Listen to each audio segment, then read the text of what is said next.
បាទសួស្តីបងប្អូនទាំងអស់គ្នាទើបយើងហើយមួយទៀតហើយម៉ូតនេះម្ដងគឺម៉ូតផ្លែជពូຂະຫນາດទំហំ38បដានលើទំហំ20គុតនេះមើលទៅស្អាតមួយបែបដែរបងប្អូនប្រភេទដាក់បកងមួយតែភ្ញៀវគាត់កំងបែបហ្នឹងយើងធ្វើតាមចិត្តភ្ញៀវដែរ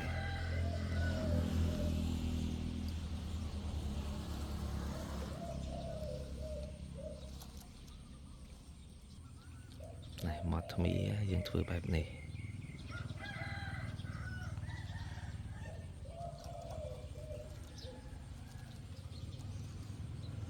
នេះយកទៅឲ្យភ្ញៀវដល់ផ្ទះតែម្ដង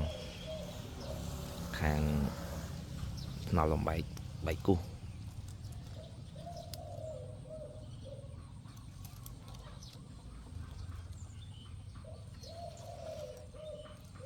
បងប្អូនចង់បានបងប្អូនអាចដែរកំងបាន